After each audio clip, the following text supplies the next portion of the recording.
오산교회 성도님들 안녕하세요. 살다 보면 문득 왜 하필 나한테 이런 힘든 일이 생길까? 이런 생각 들 때가 있잖아요.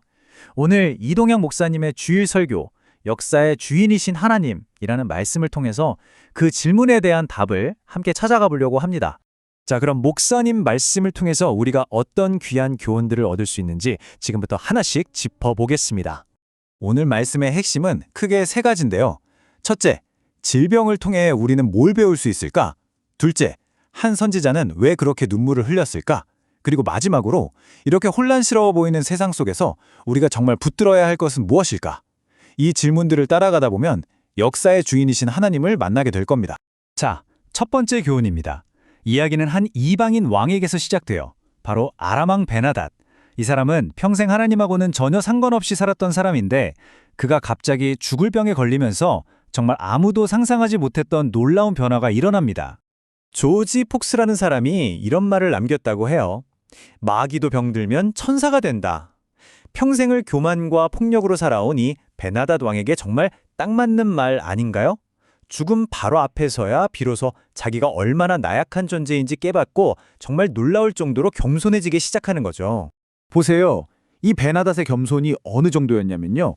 먼저 자기 운명을 이스라엘의 하나님 여호와께 물어보라고 시켜요. 그리고 예물의 스케일이 장난이 아닙니다. 그냥 나귀도 아니고 거대한 낙타 40마리에 실을 만큼의 귀한 보물을 예물로 보냅니다. 상상이 되세요? 정말 어마어마한 양이죠. 심지어 선지자 엘리사 앞에서 스스로를 당신의 아들이라고까지 부르면서 한없이 낮아집니다. 질병이라는 게 교만했던 왕을 이렇게 완전히 바꿔놓은 거예요. 그런데 여기서 정말 충격적인 비교가 나옵니다.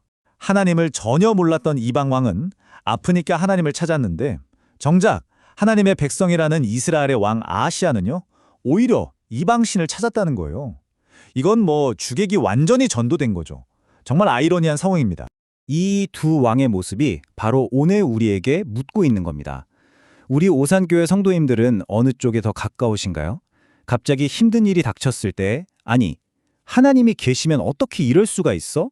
하면서 세상을 향해 가시겠습니까? 아니면 이방왕 베나닷처럼 오히려 더 하나님을 붙들고 그분께 나아가시겠습니까? 자, 이렇게 베나닷을 통해서는 겸손을 봤다면 이제는 선지자 엘리사의 눈물을 통해서 하나님의 마음을 좀 더 깊이 들여다볼 차례입니다. 이 이야기에서 가장 가슴 아픈 장면인데 엘리사는 도대체 왜 그렇게 통곡을 해야만 했을까요? 성경을 보면요, 엘리사가 울었다는 기록은 여기가 유일하다고 해요.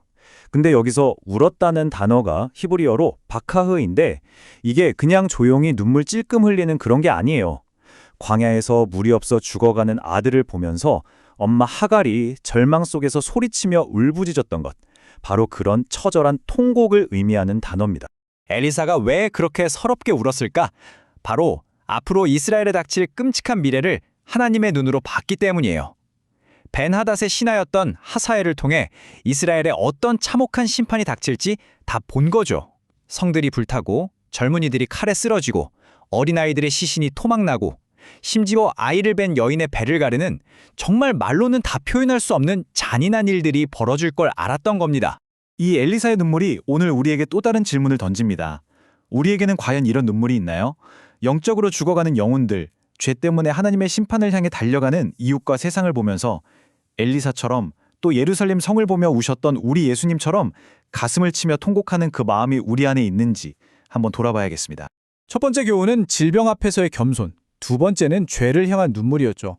자, 이 모든 것을 가능하게 하는 가장 핵심적인 마지막 교훈이 남아 있습니다. 그건 바로 이런 모든 비극과 혼란 속에서도 결국 역사의 수레바퀴를 움직이시는 분은 오직 하나님 한 분뿐이라는 절대적인 믿음입니다. 사실 우리가 세상을 살다 보면 이런 질문들 많이 하잖아요. 왜 이렇게 악한 사람들이 더 잘 되는 것 같지? 전쟁과 고통이 가득한데 복음은 도대체 무슨 소용이야? 하고요. 마치 하나님이 안 계신 것처럼 느껴질 때도 분명히 있습니다. 하지만 성경은 우리에게 분명히 말합니다. 역사는 그냥 아무 의미 없이 우연히 흘러가는 게 절대 아니라고요. 맞습니다. 이 모든 역사의 주인은 바로 하나님이십니다. 아람 왕이 잘 나가다가 병에 걸려 낮아지고 그의 신하가 배신해서 왕이 되는 이 모든 과정들, 이게 다 인간의 악한 계획처럼 보이지만 사실은 그 배후에서 일하시는 하나님의 거대한 섭리 안에 있었다는 거죠. 그리고 이게 바로 오늘을 살아가는 우리들의 신앙 고백이 되어야 합니다. 우리 오산교회 성도님들 기억하세요. 우리 삶에 일어나는 그 어떤 일도 우연은 없습니다. 하나님은 우리의 아픔, 우리의 힘듦, 그 속에서도 어떻게든 믿음 지켜보려고 애쓰는 그 모든 순간을 다 알고 계십니다. 그리고 이 모든 것을 합력해서 결국 하나님의 선한 뜻을 이루실 거라는 것, 이게 바로 우리의 믿음입니다. 자, 이제 오늘 나는 이 모든 말씀을 마음에 새기면서 우리 오산교회 성도님들을 향한 하나님의 권면으로 마무리를 하려고 합니다. 사랑하는 오산교회 성도님들, 역사의 주인은 하나님이시다. 이 분명한 신앙 고백 하나로 오늘 우리 앞에 놓인 모든 어려움들을 넉넉히 이겨내시길 바랍니다. 그리고 그 고난이 우리를 넘어뜨리는 게 아니라 오히려 그 고난을 통해서 하나님께 한 걸음 더 가까이 나아가는 그런 귀한 은혜가 우리 모두에게 있기를 주님의 이름으로 축원합니다.